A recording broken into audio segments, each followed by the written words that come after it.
Akatambi kolaba kavudde ku mukolo gwa Desire Luzinda. Obumu ku moments obubaddewo, Desire Luzinda abadde afukamidde ne Levixone n'asirituka n'agwa. Ekiringa nti Desire Luzinda aluzinze consciousness ye oba Azilise okumala seconds nga ziizo. Abantu we babadde batudde wansi ddala omulaba nakirira nga batudde wansi, kiba kizibu omuntu okuva ku ground eri wansi ate n'ogwa.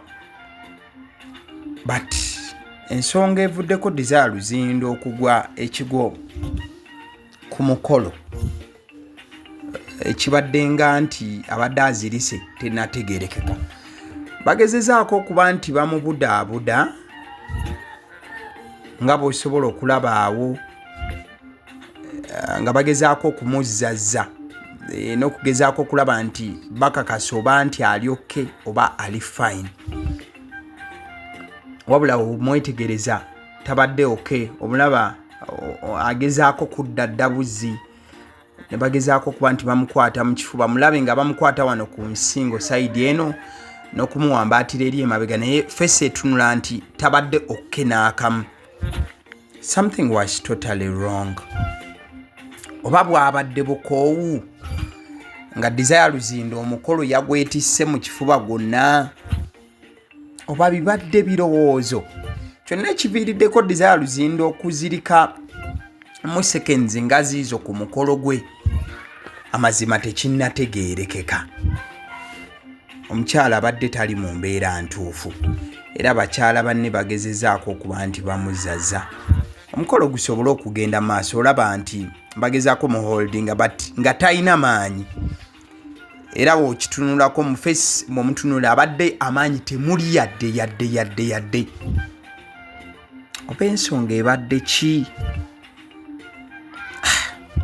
Oba abamu bagamba nti mukwano, abamu bagamba nti mwana mwala Desire Luzinda essanyu limususseeko. Katusooke tulabe Levixone wano.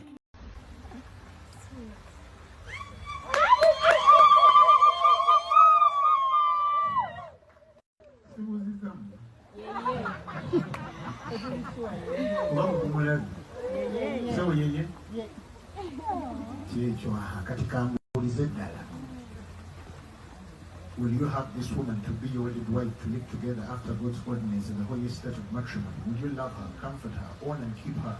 Will you have this man to be your wedded husband, to live together after God's ordinance in the holy state of matrimony? Will you love him, support him, and keeping him, forsaking all others, keeping only to him as long as both of you shall be? I will.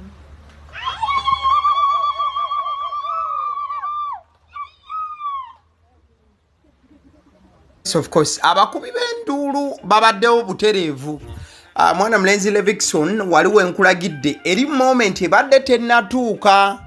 Desire Luzinda ajja azirikemu kaawo eddakiika ng'emu 2 ku mukolo wakati nga gugenda mu maaso. Wabula mwana mulenzi amanyiddwa nga Levixone ayanjudde mukyala we n'amuggyako akatimba okumwanjulira abantu ababadde bazze okuba nti bamulaba. Desire Luzinda si ye yekka omukwano gwe gusse, ne Levixone yennyini akaabya amaziga. Soko tunule ka moment kano wetegereze. Oyo no Andrew Kyamagero yabadde best man wa Levixone, amukwatidde akatambaala akajjeyo kaawo n'akamukwasa. Levixone n'asangula amaziga agabadde gatandise okujja. Bagenze owulira nga lubyoga kiro badde shobira Desire okusikiriza. So amaziga gabadde gagezaako okuba nti gakulukuta okuva ewa mwana mulenzi Levixone. Musajja wa Katonda naye agetinze emotional. Ensonga zibadde zitambula n'agetinga emotional nga takikkiriza nti ku bannayuganda enkuyanja mwana muwala Desire Luzinda asazeewo atwale ye. Osobola okulaba ekiteeteeyo omukyala kyabadde ayambadde akatimba akabadde akawanvu ennyo, era wano nno pastor oba omusumba amanyiddwa nga Apostle Grace Lubega owa Fanero abaddewo okubeera nti enteekateeka zonna azirungamya bulungi naddala mu nzikiriza ey'ekirokole oba gyoyinza okuyita born again faith. Abaagalana bano ababiri Levixone wamu ne Desire Luzinda okubeera nti beetwala mu butongole. Katusooke tulabeko Apostle Grace Lubega here.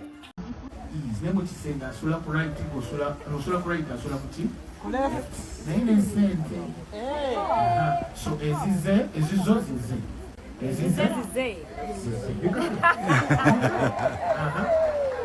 Ladies and gentlemen, how are they looking? Ebigambo bya Apostle byayogedde bibadde tebiri nnyo ku sayidi y'abasajja.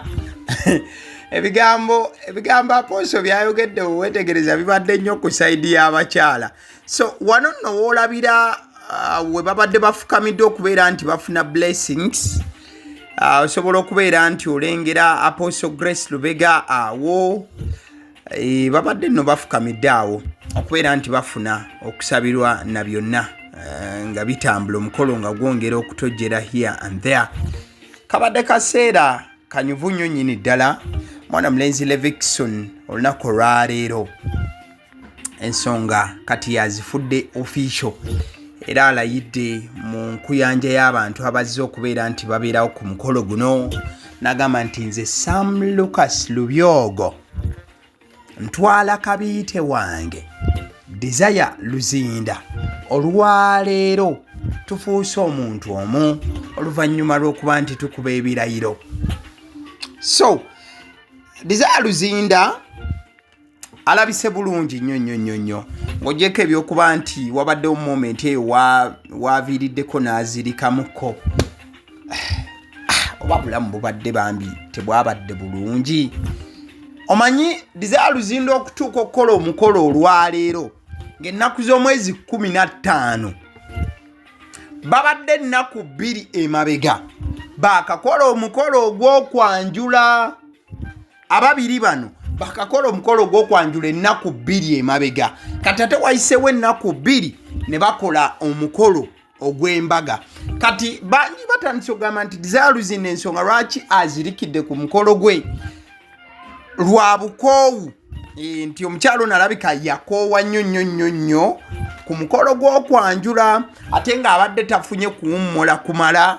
Jukira mwetoolola mudde eno mudde eri kati okusinziira ng'ebifaananyi byenkulaze awo era byenkyakulaga byakubiddwa mu kusooka ng'omukolo tegunnaba kukola ki kutandika. So wabaddewo emirimu mingi egibadde girina okukolebwa. Mugendeeko mu bifaananyi, mugendeeko wano, mukole kino, kusembeza abagenyi bammwe, wuliziganya na banna bali. Kati Desire Luzinda bangi bagamba nti kyandibanga kyekimuleetedde embeera y'okuzirika ku mukolo ogugwe gwennyini. Wabula abalala bagamba nti Desire Luzinda tazirise.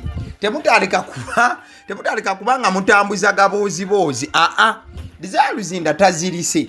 Agetinze emotional okkakananga omukwano gumususeeko na byonna ebibadde bitambula. Ekipayopayo mukyala wa Katonda oba goyinza okuyita woman of God amaliriza nga alindigguse ennume y'ekigwo ng'ate abadde atudde wansi ku floor sinti abadde ayimiridde. So wabaddewo ne ka moment akalala akabadde ak'enjawulo. Bagambye Levixone nti you may now kiss the bride. Ekyala ki Levixone ekyo mukiraba. Ekisajja kinaddiini nnyo era nga Desire Luzinda wabadde akiyita man of God. Ate ensonyi tezikutte Levixone. Ensonyi Levixone ye zimukutte. But omuntu omulala ow'enjawulo alina okuba nti yeebazibwa ku mukolo ogubaddewo olunaku olwaleero ye Andrew Kyamagero. Andrew Kyamagero atambudde ne Desire Luzinda okuviira ddala olunaku luli olw'okwanjula. Andrew Kyamagero abadde nabo era nga abaddewo nga best man n'okubeera nti enteekateeka zonna azekkaanya n'okuzitembeeta here and there mukwano gwange.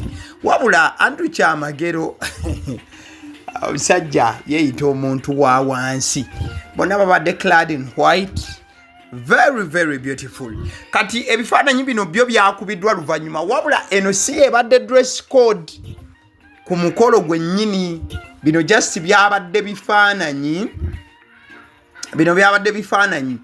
byoyinza okugamba ebifaananyi ebyokwekubisa olw'okujjukira olunaku olw'omukolo gw'embaga but ebadde white affair yes babadde bataddeko ka white bulungi Levixone ayambadde white Bestman n'ayambala white at the same time Desire Luzinda naye n'ateekako ka white akabadde akalungi at the same time ne decoration atambulidde mu buufu bwe bumu ate ekyawukanyeeko nti olunaku lw'okwanjula asitira abasajja bayambala ka white ako bayambala ka white akali mu nkula ey'ekinyarwanda oba dressing code eyo ey'abanyarwanda gye bakozesa kati ate omukyala Desire Luzinda yasinga kubanga anyumira mu ka pink ako olw'ensonga nti ne design zonna na buli kimu kye bakozesa kyali mu pink affair mukwano gwange but olunaku olwaleero babadde beekubisa ebifaananyi bakikyusizaamuko ne bakozesa ka green ako here and there but it has been a very very great moment between Desire Luzinda wamu ne Levixone one time in fact ebbanga lyonna mwana mulenzi amanyiddwa nga Levixone Desire Luzinda abadde yeesunga bwesunzi olunaku Desire Luzinda abadde yeesunga olunaku lwalitwala erinnya lya Levixone kugabe mwana mulenzi Levixone ye Lucas Lubyogo kati wetwogerera toddamu kuyita oli omukyala mbu Desire Luzinda ebya Desire Luzinda bikomye leero ku ssaawa 6 ez'omutuntu okuva n'olunaku olwaleero mukwano gwange njagala okutegeeza nti kati Desire Luzinda ye mukyala Lubyogo kati Levixone ye mwami Lubyogo ajjudde omanyi mwami Lubyogo ajjudde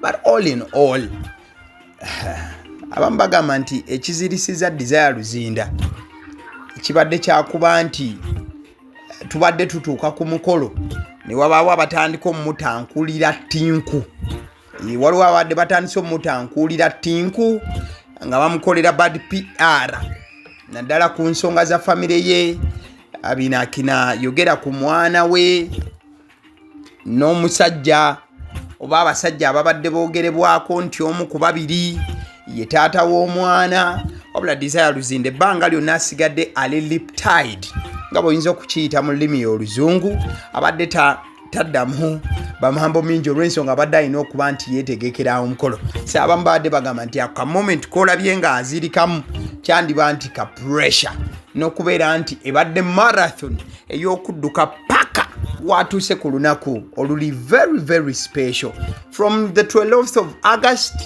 where we had that kwanjula ceremony oba kuhinjira ab'olulimi luli olulala paka olunaku lwaleero nga 15 we having the wedding kibadde kinyuvu nnyo tuyozaayoza Desire Luzinda ne tuyozaayoza ne mwana mulenzi Lucas Lubyogo oyinza okuyita Levixone honey bites bagamba nti oyagala kukolera cupcakes oyagala pizza oyagala migaati oyagala daddies oyagala donuts oba cake eza buli kika ku buli mukolo honey bites bagamba nti weebali okubanga babikutuusaako ate ng'ebbeeyi yakuteesa tebajja kuba nti bakuseeraseera mukadeke kamu omaliriza okufuna ebyokulya ebirungi okuva mu honey bites kakasa nti ennyumba mwotudde okuba nti obiriira nnungi ekitenkanika wabula ennyumba ennungi oyinza kubanga ogyakivinga otya mukwano gwange tolina kubeera mu nnyumba nga bw'ogitunula birangi si birungi